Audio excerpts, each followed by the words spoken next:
الناس بسم اللہ الرحمن الرحیم عبس وتولى ان جاءه الاعمى وما يدريك لعله يزكى او يذكر فتنفعه الذكرى اما من استغنى فانت له تصدى واما من جاءك يسعى وهو يخشى فانت عنه تلقى كلا انها تذكرة فمن شاء ذكره في صحف مكرمة مرفوعة مطهرة بأيدي سفرة کرام بررہ صدق اللہ العظیم۔ یہ جو سورہ مبارکہ ہے اس کے بارے میں بعض حضرات کو جو اپنے خیال میں چاہتے ہیں کہ حضور کا مقام جو ہے جتنا بلند سے بلند کو رکھا جا سکے تو اس کی ادھر ادھر کی تعویلیں کرنے کی کوشش کرتے ہیں، لیکن اس میں کوئی شک نہیں ہے کہ یہ واقعہ بالکل اسی طرح پیش آیا جیسا کہ یہاں لکھا ہوا ہے اور اس کی قطعاً کوئی تعویل کرنے کی ضرورت نہیں۔ دیکھیے نبی کا معاملہ یہ ہوتا ہے، رسول کا معاملہ خاص طور پر کہ اسے دیکھنا ہوتا ہے کہ مجھے ایک عظیم جو میرے اوپر ذمہ داری ڈال دی گئی ہے اس کے پورا کرنے کے لیے بہتر راستہ کون سا ہے۔ اب ظاہر بات ایک معاشرہ ہے، اس معاشرے کے اندر طبقات ہیں، یہ فیکٹو ہے، آپ کے لیے تو وہ گیون ہے، آپ نے خود تو پیدا نہیں کیے ہیں، موجود ہیں۔ اب ان میں ظاہر بات ہے جو لوگ زیادہ اثر و رسوخ رکھنے والے ہیں ان میں سے ایک اگر ایمان لے آئے تو وہ دوسرے عوام الناس میں سے 20 اور 10 کے مقابلے میں زیادہ اہم ہو جائے۔ موٹی سی بات ہے، اس میں کوئی راز والی بات تو ہے نہیں۔ اسی لیے حضور نے دعا کی، جھولی پسار کر دعا کی، پروردگار عمر بن الخطاب اور عمرو بن ہشام یعنی ابو جہل میں سے ایک کو تو میری جھولی میں ضرور ڈال دیں۔ یہ ایسے لوگ ہیں اپنے معاشرے میں اثر و رسوخ رکھنے والے ہیں، حیثیت ہے، تکڑے ہیں، اگر ان میں سے کوئی ایمان لے آئے تو تقویت حاصل ہو۔ تو نتیجہ یہ نکلتا تھا کہ حضور ایسے لوگوں کی طرف زیادہ راغب رہتے تھے، توجہ فرماتے تھے۔ پھر خاص طور پر جو لوگ اپنے ساتھی ایمان لے آئے ہیں، اب یہ کہ ظاہر بات ہے وہ تو اپنے ہی ہیں، آدمی بسا اوقات کوئی زیادتی کر بیٹھتا اپنوں کے اوپر، اور اس کی اپنائیت ہی در حقیقت یہ تو اپنا ہے، اس کو کوئی بات نہیں سہ جائے گا، برداشت کر لے گا اور یہ سمجھ لے گا کہ اس میں کوئی مصلحت ہوگی۔ تو اگر اس طرح کا رویہ ہو تو یہ بالکل منطقی ہے، سمجھ میں آنے والی بات ہے۔ ایک روز حضور کے پاس کچھ قریش کے سردار بیٹھے ہوئے تھے، گفتگو کر رہے تھے۔ عبداللہ ابن ام مکتوم رضی اللہ تعالی عنہ ایک نابینا صحابی ہے، وہ آ گئے۔ اب یہ کہ بھارت نابینا تھے، لیکن یہ کہ پہلے تو نہیں تھے، اندازہ تو انہیں بھی ہو گیا ہوگا کہ اس وقت گفتگو ہو رہی ہے، کن لوگوں سے ہو رہی ہے۔ اور جو نابینا ہوتے ہیں اللہ تعالیٰ ان کی کوئی اور ایک رنگ تیز کر دیتا ہے، کمپنسیٹ تو کرتا ہے نا۔ تو انہیں یہ چاہیے تھا کہ اس وقت وہ خاموش رہتے۔ انہوں نے یہ کیا، بار بار حضور کو اپنی طرف متوجہ کر رہے ہیں، حضور ان سے گفتگو کر رہے ہیں۔ اس پر کچھ ناگواری کے آثار پیدا ہوئے، حضور کی دیوری پر بل پڑ گئے اور حضور ان کی طرف متوجہ نہیں ہوئے، وہ بددل ہو کر وہاں سے اٹھ کر چلے گئے۔ اس پر پھر یہ کہہ لیجیے حضور کا لفظ عتاب، یہ عتاب نازل ہوا مجھ پر، اس لیے کہ اس کے بعد پھر جب کبھی بھی آتے تھے عبداللہ ابن تو حضور فرمایا کرتے مرحبا بالذی آتمنی اللہ فیہ، مرحبا اس شخص کے لیے جس کے بارے میں اللہ نے مجھ پر عتاب فرمایا ہے۔ اب اس میں یہ تعویل کرنا کہ یہ حضور کے مقام پہ ہو ہی نہیں سکتا، انہونی بات ہے، ادھر سے ادھر سے، قسم کو ضرورت نہیں۔ یہ رسول بھی بشر ہوتا ہے، بشر ہونے کے علاوہ میں نے آپ کو بتایا ہے یہ دعوت کا تقاضا ہے۔ اب جو یہ ہمارے اس وقت جو ساتھی تھے، غریب جو حضور کے ساتھی تھے اور جو ان کو پیٹا جا رہا تھا، مارا جا رہا تھا، جو مزدور تھے، جو وہاں کے غلام تھے، ظاہر بات ہے کوئی صاحب حیثیت کوئی شخص ایمان لے آتا تو ان کی تکالیف میں کمی ہوتی، انہیں ایک طرح کی سپورٹ ملتی۔ اس لیے جہاں تک نیت کا معاملہ وہ بالکل ٹھیک تھا۔ البتہ یہ کہ کسی وقت ایسا ہوتا ہے کہ نیک نیتی کے ساتھ میں نیکی کا جذبہ بھی ایک حد اعتدال سے دریافت ہوتا ہے، اور یہ قاعدہ ہے کہ حسنات الابرار سیئات المقربین، یہ درجات کی بات ہے، یہ بات عام آدمی کرتا کوئی بات نہیں، یہ بات محمد سے سرزد ہوئی صلی اللہ علیہ وسلم۔ تو اللہ تعالیٰ اپنے بڑے بندوں کی جو ہے چھوٹی خطاؤں کے اوپر بھی ایسا انداز اختیار کرتے ہیں جیسے ان سے بہت بڑی خطا ہوتی ہے۔ تو یہ ہے سارے مسائل سامنے ہو تو پھر کوئی ضرورت کسی تعبیر کی نہیں۔ عبس وتولی، اب بار بار جو انہوں نے متوجہ کیا ہوگا تو حضور کا کہ چہرے پر کچھ تھوڑی سی ناگواری سے شکنیں پڑ گئی اور آپ نے ان کی طرف خطاب نہیں کیا، پھر بول دوں میری طرف دیکھیے، تو دیکھ کر پھر یہ ماتھے پر شکنیں لے کر آپ نے پھر منہ موڑ لیا۔ ان جاءہ الاعمی، اس بات پر کہ اس کے پاس ایک نابینا آیا، وما یدریک لعلہ یزکیٰ، اے نبی ابھی آپ کو کیا معلوم کہ اسے وہ تزکیہ حاصل کرتا، وہ بلند مقامات آپ کی گفتگو سے استفادہ کر کے اپنے درجات بلند کرتا، اور یذکر فتنفعہ الذکریٰ، یا یہ کہ وہ نصیحت اخذ کرتا، اسے وہ نصیحت مفید ہوتی ہے۔ اما من استغنی، آپ کا معاملہ یہ ہے کہ جو مستغنی ہے، سننے کو تیار نہیں ہے، فانت لہ تصدیٰ، تو آپ ان کے فکر میں رہتے ہیں، آپ ان کے پیچھے اپنے آپ کو ہلکان کرتے ہیں۔ یہ لوگ جو ہیں یہ تو آپ کی بات سننے کو تیار نہیں ہے۔ وما علیک اللہ یزکیٰ، اور اگر وہ پاکی اختیار نہیں کرتے تو آپ کے اوپر کوئی الزام نہیں، آپ سے پوچھ گچھ نہیں ہوگی۔ واما من جاءک یسعیٰ، اور وہ کہ جو آیا ہے آپ کے پاس دوڑ کر، چل کر آیا ہے، بھاگ کر آیا ہے، وہو یخشیٰ، اس کے دل میں خشیت بھی ہے، فانت عنہ تلہیٰ، تو آپ اس سے کچھ استغنا اور تغافل برت رہے ہیں۔ کلا، ایسا نہ کیجیے، انہا تذکرہ، یہ قرآن تو ایک یاد دہانی ہے، فمن شاء ذکرہ، جو چاہے اس سے نصیحت اخذ کر لے۔ ابو جہل نہیں کرتا، دفع ہو، ابو لہب نہیں کرتا، دفع ہو۔ جو کرنا چاہتے ہیں آپ کی توجہ ادھر ہونی چاہیے، جیسے سورہ کہف کے اندر آیا، وَاصْبِرْ نَفْسَكَ مَعَ الَّذِينَ يَدْعُونَ رَبَّهُمْ بِالْغَدَاةِ وَالْعَشِيِّ يُرِيدُونَ وَجْهَهُ وَلَا تَعْدُ عَيْنَاكَ عَنْهُمْ تُرِيدُ زِينَةَ الْحَيَاةِ الدُّنْيَا وَلَا تُطِعْ مَنْ أَغْفَلْنَا قَلْبَهُ عَنْ ذِكْرِنَا وَاتَّبَعَ هَوَاهُ كَانَ أَمْرُهُ فُرُطًا۔ یہ مختلف مواقع پر یہ بات آئی ہے، لیکن ظاہر بات ہے کہ حضور معاذ اللہ ثم معاذ اللہ ثم معاذ اللہ کسی ذاتی غرض کی وجہ سے نہیں، اور یہ ہمیشہ ہوگا دعوتوں میں، تحریکوں میں۔ ظاہر بات ہے ہر سطح کے لوگ ہوتے ہیں، اب جو بھی داعی کوئی ہے، کوئی کسی جماعت کا امیر ہے، اب اس کا وہی رنگ ہوگا، اور وہ چونکہ ایک کمپلشن ہے کہ جو لوگ معاشرے میں زیادہ مؤثر ہیں، صاحب حیثیت ہیں، ان کا ایمان لے آنا، ان کا ساتھ آ جانا، کسی تحریک میں شامل ہو جانا، اس تحریک کے لیے، اپنے لیے نہیں، ذات کے لیے نہیں، اس تحریک کے لیے، اس دعوت کے لیے، اس مقصد کے لیے یقیناً مفید رہے، اس حوالے سے معاملہ رہے گا، اور اس میں یقیناً پھر ایسا ہوتا ہے کہ دوسرے طبقات کے لوگ جو ہیں وہ پھر اسے محسوس کرتے ہیں، وہ غیرت سی ہو جاتی ہے۔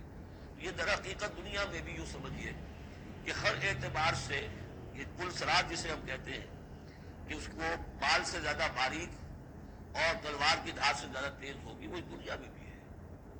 دو انتہاؤں کا معاملہ ہر وقت رہتا ہے۔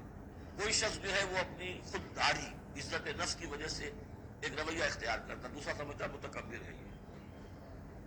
یہ ایک شخص ہے جو کسی کے ساتھ ملائمت سے پیش آتا ہے، دوسرا سمجھتا ہے میری خوشامد کر رہا ہے، چاپلوسی کر رہا ہے۔ تو ان دونوں چیزوں کے اندر تکبر اور خودداری، بس یوں سمجھیے کہ قدم میں فاصلہ دارن، بلکہ قدم بھی بڑی شے ہے، وہ باریک بال ہی ہے درمیان میں کہ خودداری کسے کہتے ہیں اور تکبر کسے کہتے ہیں۔ تو اس میں یہ ہے کہ ہر معاملے کے اندر کوشش ہونی چاہیے درمیانی راستے کی، جتنی بھی انسان کر سکے۔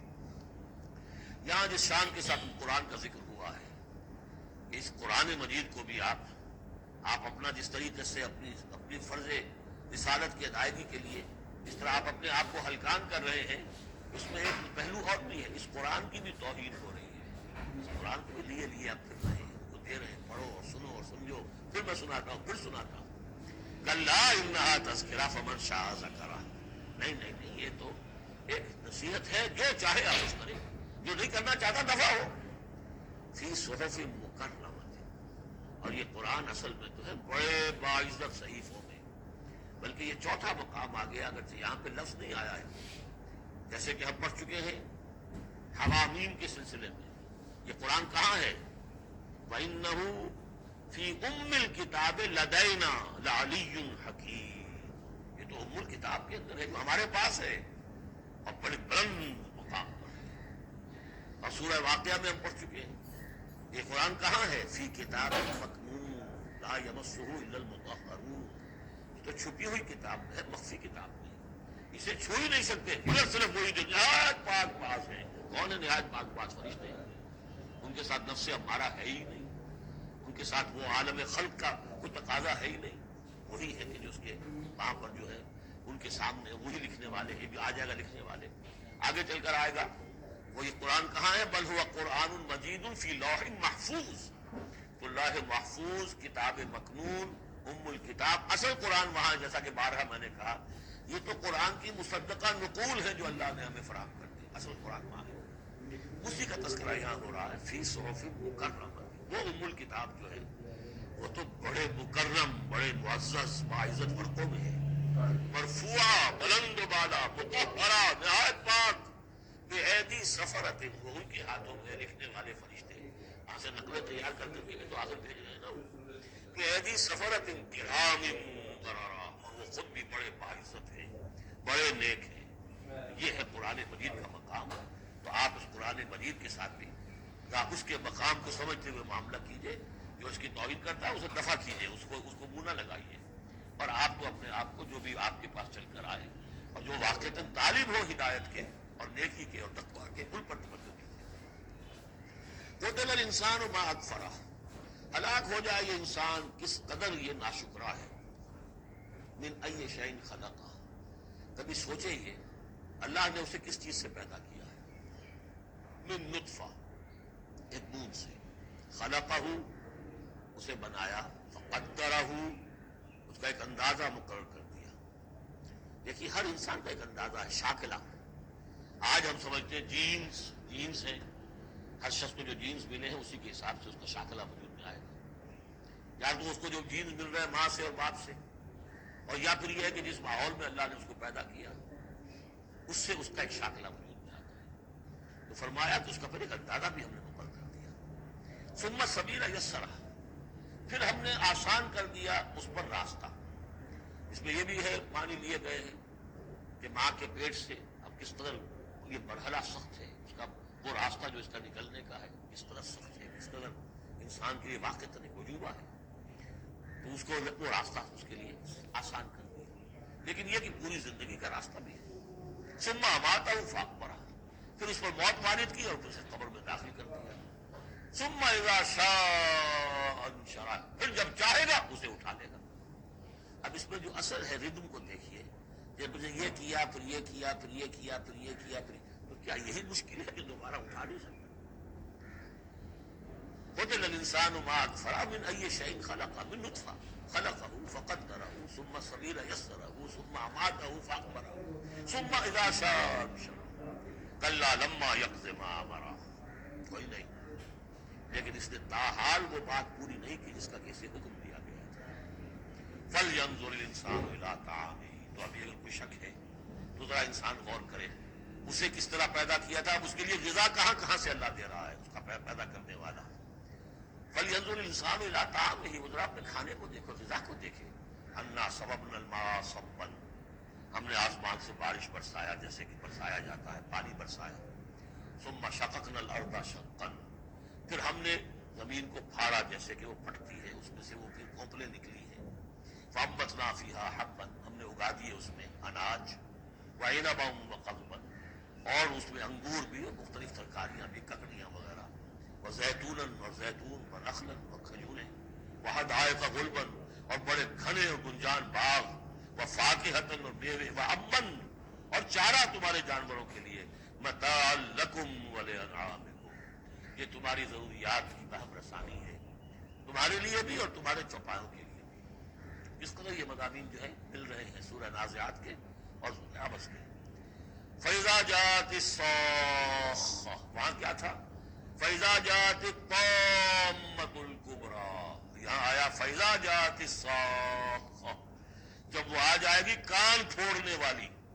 یعنی جب وہ سور میں پھونکا جائے گا تو وہ جو کان پھوڑنے والی آواز آئے گی. یوم یفر المرء من اخیہ، اس دن بھاگے گا انسان اپنے بھائی سے. وامہ، اور اپنی ماں سے. وابیہ، اور اپنے باپ سے. وصاحبتہ، اپنی بیوی سے. وبنیہ، اپنے بیٹوں سے.